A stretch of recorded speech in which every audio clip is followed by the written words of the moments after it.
A world that follows the rules of epidemics is a very different place from the world we think we live in now. Think for a moment about the concept of contagiousness. If I say that word to you, you think of colds and the flu, or perhaps something very dangerous like HIV or Ebola. We have in our minds a very specific biological notion of what contagiousness means. But if there can be epidemics of crime or epidemics of fashion, there must be all kinds of things just as contagious as viruses. Have you ever thought about yawning, for instance? Yawning is a surprisingly powerful act. Just because you read the word yawning in the previous two sentences and the two additional yawns in this sentence, a good number of you will probably yawn within the next few minutes. Even as I'm writing this, I've yawned twice.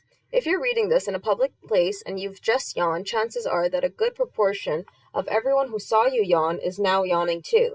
And a good proportion of the people watching the people who watched you yawn are now yawning as well, and on in an ever-widening yawning circle. Yawning is incredibly contagious. I made some of you reading this yawn simply by writing the word yawn. The people who yawned when they saw you yawn, meanwhile, were infected by the sight of you yawning, which is a second kind of contagion. They might even have yawned if they only heard you yawn, because yawning is also orally contagious. If you play an audio tape of a yawn to blind people, they'll yawn too. And finally, if you yawned as you read this, did the thought cross your mind, however unconsciously and fleetingly, that you might be tired? I suspect that for some of you it did, which means that yawns can also be emotionally contagious. Simply by writing the word, I can plant a feeling in your mind. Can the flu virus do that? Contagiousness, in other words, is an unexpected property of all kinds of things, and we have to remember that if we are to recognize and diagnose epidemic change. The second of the principles of epidemics, that little changes can somehow have big effects, is also a fairly radical notion. We are, as humans, heavily socialized to make a kind of rough approximation between cause and effect. If we want to communicate a strong emotion, if we want to convince someone that, say, we love them, we realize that we need to speak passionately and forthrightly. If we want to break bad news to someone, we lower our voices and choose our words carefully. We are trained to think that what goes into any transaction or relationship or system must be directly related in intensity and dimension to what comes. Consider, for example, the following puzzle. I give you a large piece of paper and I ask you to fold it over once, and then take that folded paper and fold it over again, and then again, and again, until you have refolded the original paper 50 times.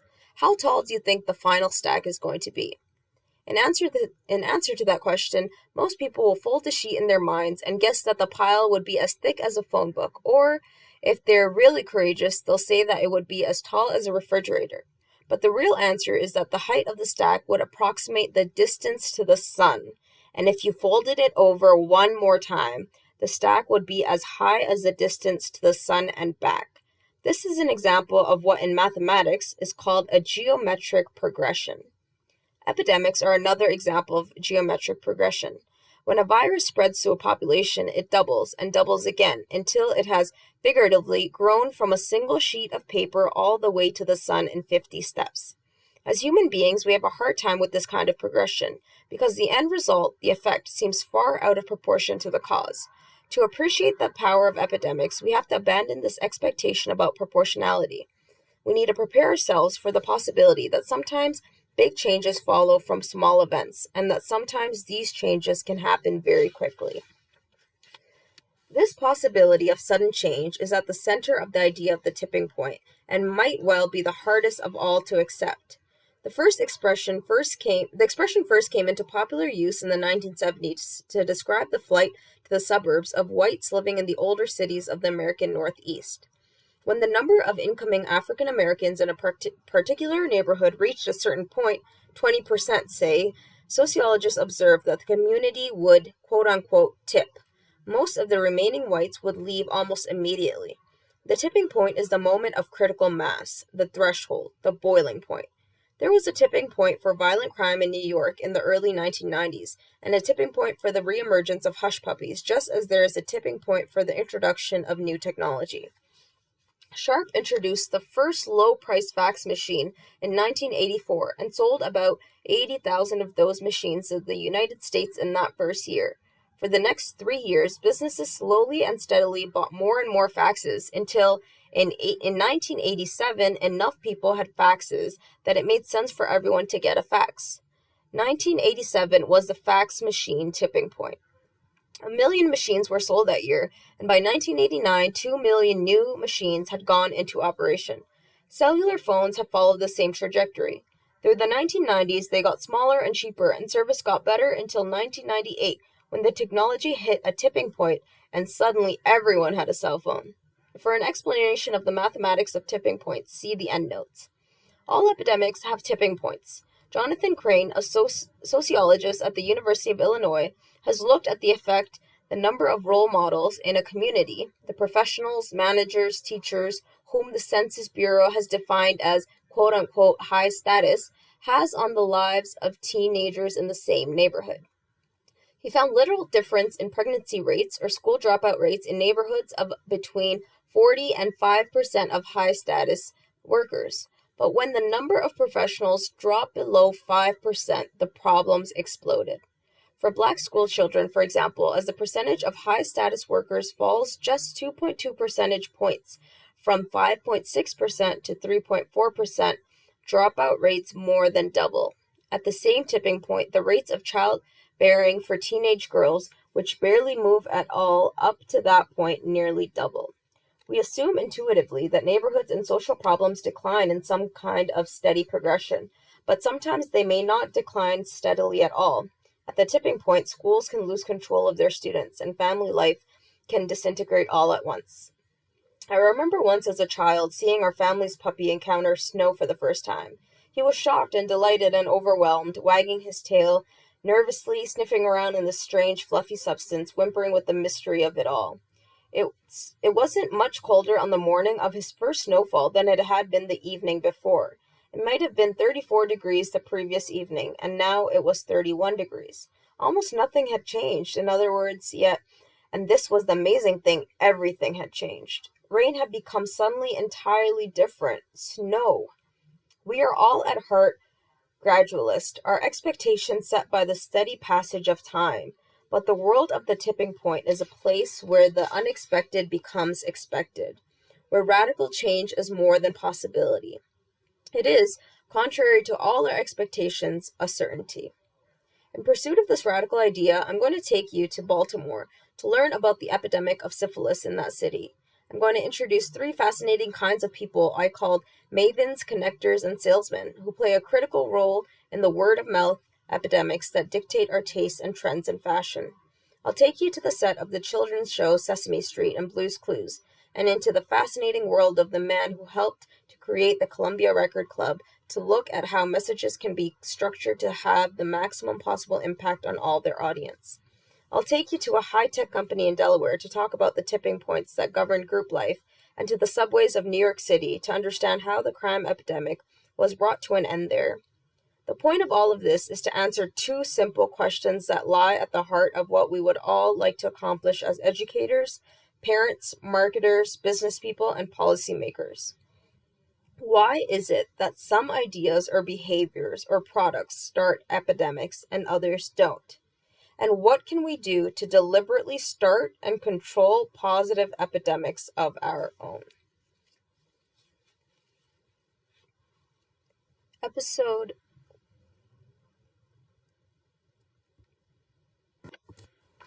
Next chapter.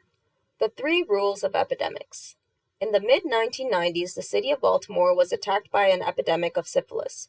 In the space of a year, from 1995 to 1996, the number of children born with the disease increased by 500%. If you look at Baltimore's syphilis rates on a graph, the line runs straight for years, and then, when it hits 1995, rises almost at a right angle. What caused Baltimore's syphilis problem to tip? According to the Centers for Disease Control, the problem was crack cocaine. Crack is known to cause a dramatic increase in the kind of risky sexual behavior that leads to the spread of things like HIV and syphilis. It brings far more people into poor areas to buy drugs, which then increases the likelihood that they will take an infection home with them to their own neighborhood. It changes the patterns of social connections between neighborhoods. Crack, the CDC said, was the little push that the syphilis problem needed to turn into a raging epidemic. John Zenelman of Johns Hopkins University in Baltimore, an expert on sexually transmitted diseases, has another explanation: the breakdown of medical services in the city's poorest neighborhoods. In 1990 to 1991, we had 36,000 patient visits at the city's sexually transmitted diseases clinic, Zinelman says. Then the city decided to gradually cut back because of budgetary problems. The number of clinicians or medical personnel went from 17 to 10. The number of physicians went from 3 to essentially nobody. Patient visits dropped to 21,000. There also was a similar drop in the amount of field outreach staff. There was a lot of politics, things that used to happen, like computer upgrades that didn't happen. It was a worst case scenario of city bureaucracy not functioning. They would run out of drugs. When there were 36,000 patient visits a year in the STD clinics of Baltimore's inner city, in other words, the disease was kept in equilibrium. At some point between 36,000 and 21,000 patient visits a day, according to Zinelman, the disease erupted. It began spilling out of the inner city, up the streets and highways that connect those neighborhoods to the rest of the city. Suddenly, people who might have been infectious for a week before getting treated were now going around infecting others for 2 or 3 or 4 weeks before they got cured. The breakdown in treatment made syphilis a much bigger issue than it had been before. There's a third theory, which belongs to John Potterat, one of the country's leading epidemiologists. His culprits are the physical changes in those years affecting East and West Baltimore, the heavily depressed neighborhoods on either side of Baltimore's downtown, where the syphilis problem was centered. In the mid-1990s, he points out, the city of Baltimore embarked on a highly publicized policy of dynamiting the old 1960s-style public housing high-rises in the East and West Baltimore. Two of the most publicized demolitions, Lexington Terrace in West Baltimore and Lafayette Courts in East Baltimore, were huge projects housing hundreds of families that served as centers for crime and infectious disease. At the same time, people began to move out of the old row houses in East and West Baltimore, as those began to deteriorate as well. It was absolutely striking, Potterat says, of the first time he toured East and West Baltimore. 50% of the row houses were boarded up, and there was also a process where they destroyed the projects. What happened was a kind of hollowing out. This fueled the diaspora. For years, syphilis had been confined to a specific region of Baltimore, within highly confined socio-sexual networks. The housing dislocation process served to move these peoples to other parts of Baltimore, and they took their syphilis and other behaviors with them. What is interesting about these three explanations is that none of them is at all dramatic. The CDC thought that crack was a problem, but it wasn't as if crack came to Baltimore for the first time in 1995. It had been there for years. What they were saying is that there was a subtle increase in the severity of the crack problem in the mid-1990s, and that change was enough to set off the syphilis epidemic. Zenelman, likewise, wasn't saying that the STD clinics in Baltimore were shut down. They were simply scaled back. The number of clinicians cut from 17 to 10. Nor was Potterat saying that all of Baltimore was hollowed out. All it took, he said, was the demolition of a handful of housing projects and the abandonment of homes in key downtown neighborhoods to send syphilis over the top. It takes only the smallest of changes to shatter an epidemic's equilibrium. The second and perhaps more interesting fact about these explanations is that all of them are describing a very different way of tipping an epidemic. The CDC is talking about the overall context for the disease, how the introduction and growth of an addictive drug can so change the environment of a city that it can cause a disease to tip. Zenelman is talking about the disease itself. When the clinics were cut back, syphilis was given a second life.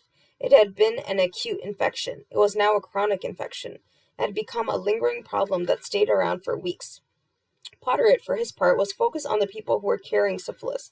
Syphilis, he was saying, was a disease carried by a certain kind of person in Baltimore, a very poor, probably drug-using, sexually active individual. If that kind of problem was suddenly transported from his or her old neighborhood to a new one, to a new part of town, where syphilis had never been a problem before, the disease would have an opportunity to tip. There's more than one way to tip an epidemic, in other words. Epidemics are a function of the people who transmit infectious agents, the infectious agent itself, and the environment in which the infectious agent is operating. And when an epidemic tips, When it is jolted out of equilibrium, it tips because something has happened. Some change has occurred in one or two or three of those areas. These three agents of change I call the law of the few, the stickiness factor, and the power of context. When we say that a handful of East Village kids started the hush puppies epidemic, or that the scattering of the residents of a few housing projects was sufficient to start Baltimore's syphilis epidemic, what we are really saying is that in a given process or system, some people matter more than others. This is not, on the face of it, a particularly radical notion. Economists often talk about the 80-20 principle, which is the idea that in any situation, roughly 80% of the quote-unquote work will be done by 20% of the participants. In most societies, 20% of criminals commit 80% of crimes.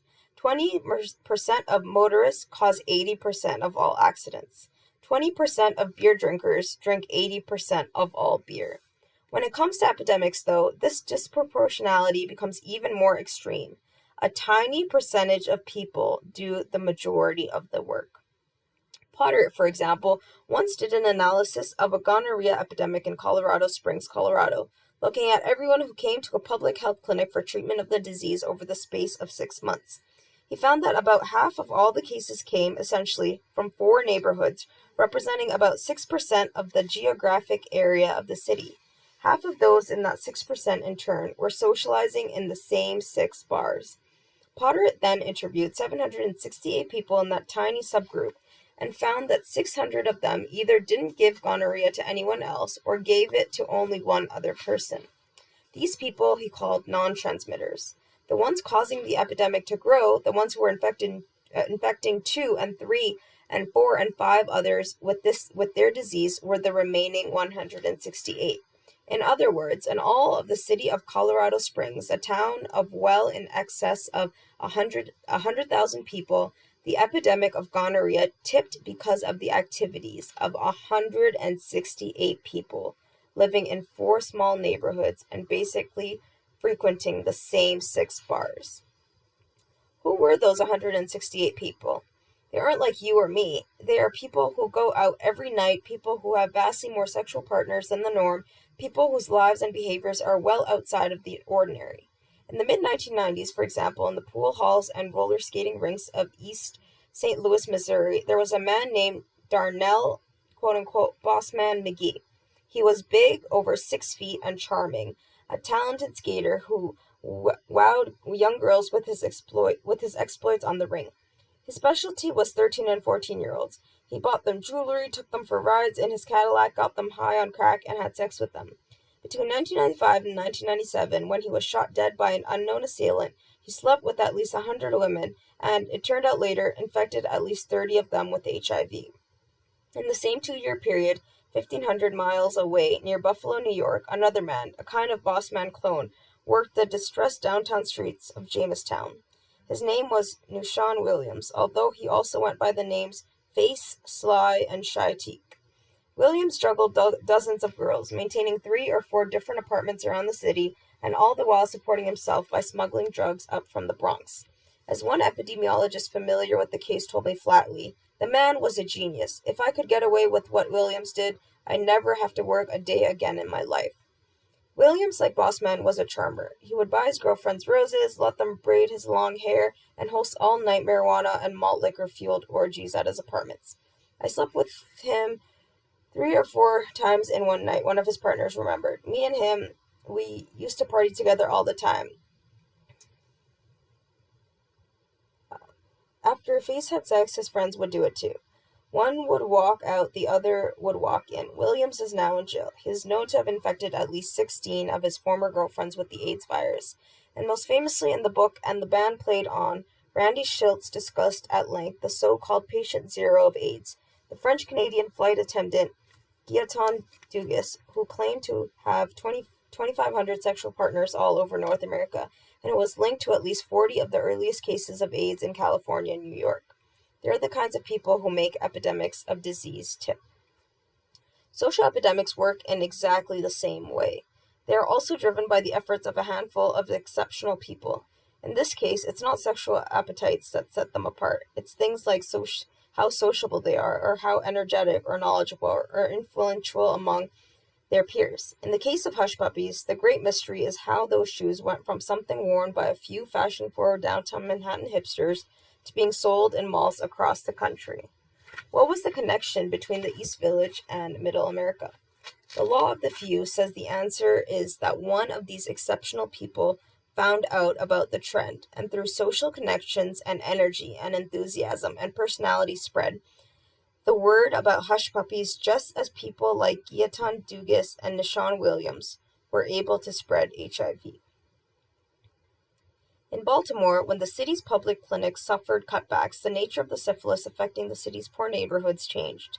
It used to be an acute infection, something that most people would get treated fairly quickly before they had a chance to infect many others. But with the cutback, syphilis increasingly became a chronic disease, and the disease carriers had 3 or 4 or 5 times longer to pass on their infection. Epidemics tip because of the extraordinary efforts of a few select carriers, but they also sometimes tip when something happens to transform the epidemic agent itself. This is a well-known principle in virology. The strains of flu that circulate at the beginning of each winter's flu epidemic are quite different from the strains of flu that circulate at the end. The most famous flu epidemic of all, the pandemic of 1918, was first spotted in the spring of that year and was, relatively speaking, quite tame.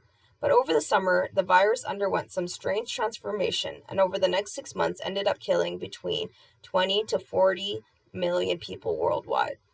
Nothing had changed in the way in which the virus was being spread, but the virus had suddenly become much more deadly. The Dutch AIDS researcher Jaap Goudsmit argues that this same kind of dramatic transformation happened with HIV. Goudsmit's work focuses on what is known as pneumocystis carinii pneumonia, or PCP. All of us carry the bacterium in our bodies, probably since birth or immediately thereafter. In most of us, it is harmless. Our immune system keeps it in check easily, but if something such as HIV wipes out our immune system, it becomes so uncontrollable that it can cause a deadly form of pneumonia.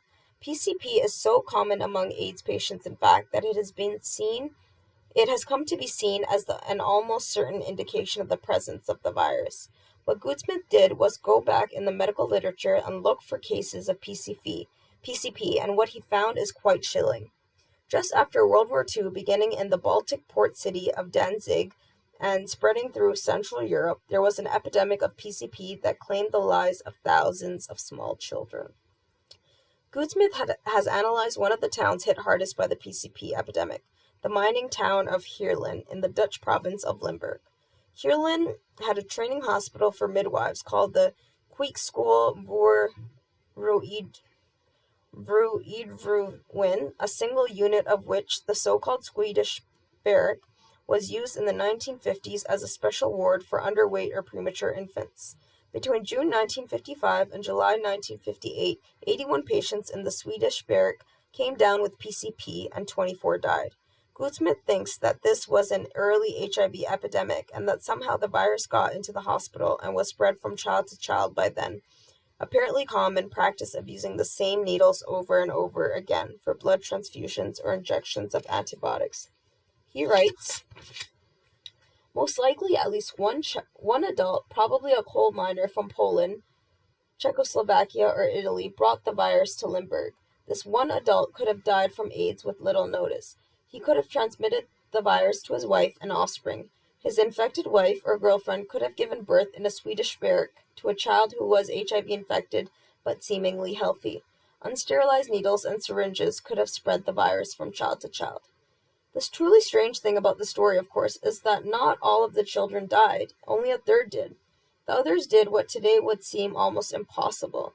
They defeated HIV, purged it from their bodies, and went on to live healthy lives. In other words, the strains of HIV that were circulating back in the 1950s were a lot different from the strains of HIV that circulate today. They were every bit as contagious, but they were weak enough that most people, even small children, were able to fight them off and survive them. The HIV epidemic tipped in the early 1980s In short, not just because of the enormous changes in sexual behavior in the gay communities that made it possible for the virus to spread rapidly, it also tipped because HIV itself changed. For one reason or another, the virus became a lot deadlier. Once it infected you, you stayed infected. It stuck. This idea of the importance of stickiness in tipping has enormous implications for the way we regard social epidemics as well. We tend to spend a lot of time thinking about how to make messages more contagious, how to reach as many people as possible with our products or ideas. But the hard part of communication is often figuring out how to make sure a message doesn't go in one ear and out the other. Stickiness means that a message makes an impact. You can't get it out of your head, it sticks in your memory. When Winston Flipper tip cigarettes, when Winston filter tip cigarettes were introduced in the spring of 1954, for example, the company came up with the slogan, Winston tastes good like a cigarette should.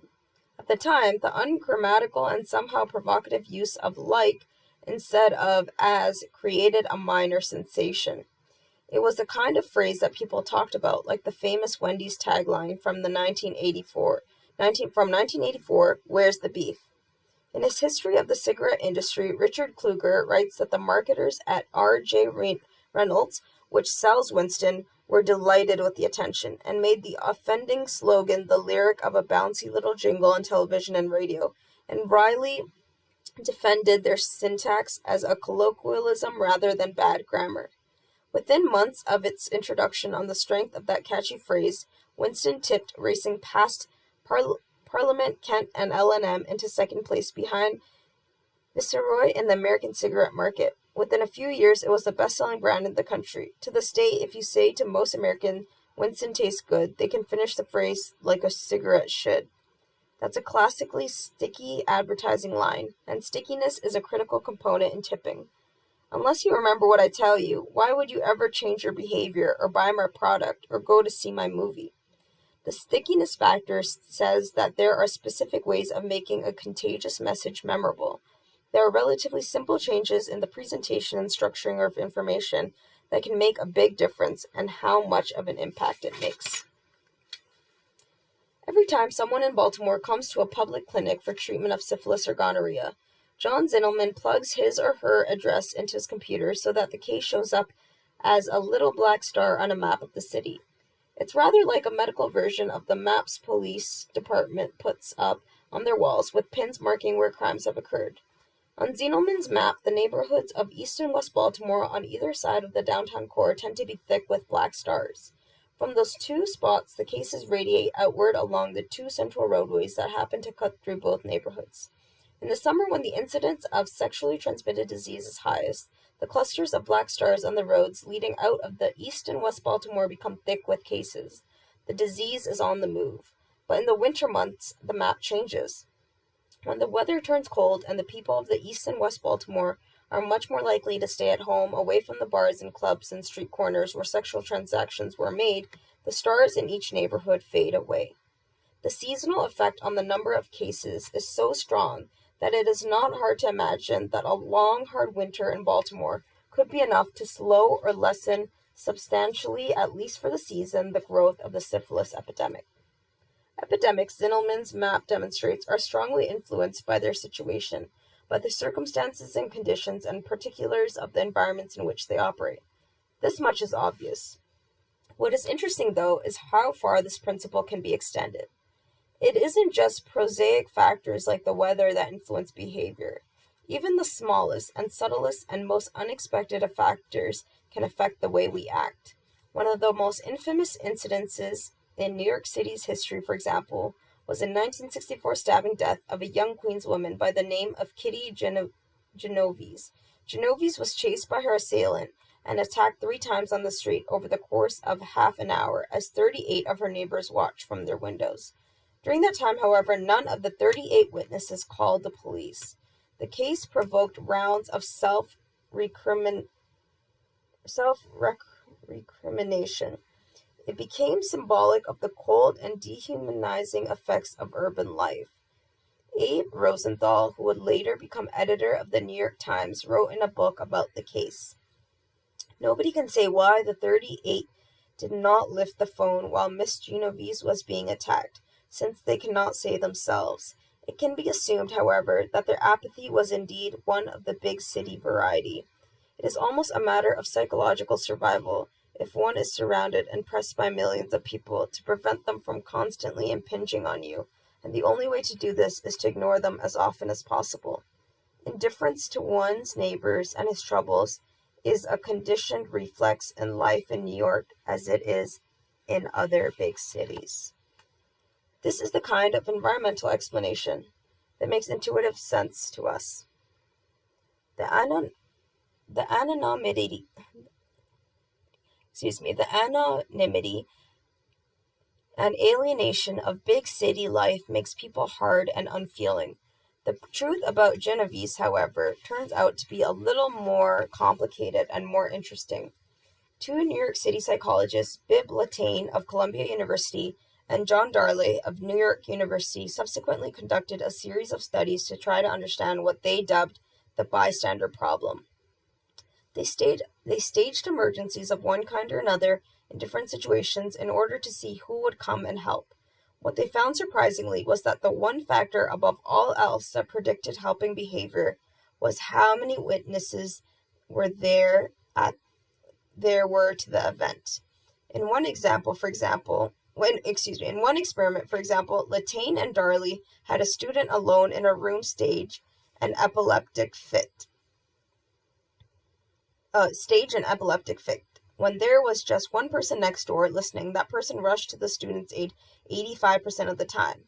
But when subjects thought that there were four others also overhearing the seizure, they came to the student's aid only 31% of the time. In another experiment, people who saw smoke seeping out from under a doorway would report it 75% of the time when they were on their own, but the incident would be reported only 38% of the time when they were in a group. When people are in a group, in other words, responsibility for acting is diffused. They assume that someone else will make the call, or they assume that because no one else is acting, the apparent problem, the seizure-like sounds from the other room, the smoke from the door, isn't really a problem. In the case of Kitty Genovese, then, social psychologists like Latané and Darley argue, the lesson is not that no one called despite the fact that 38 people heard her scream. It's that no one called because 38 people heard her scream. Ironically, had she been attacked on a lonely street with just one witness, she might have lived. The key to getting people to change their behavior, in other words, to care about their neighbor in distress, sometimes lies with the smallest details of their immediate situation. The power of context says that human beings are a lot more sensitive to the environment than they may seem. The three rules of the tipping point, the law of the few, the stickiness factor, the power of context, offer a way of making sense of epidemics. They provide us with direction for how to go about reaching a tipping point. The balance of this book will take these ideas and apply them to other puzzling situations and epidemics from the world around us. How do these three rules help us understand teenage smoking, for example, or the phenomenon of word of mouth, or crime, or the rise of a bestseller? The answers may surprise you.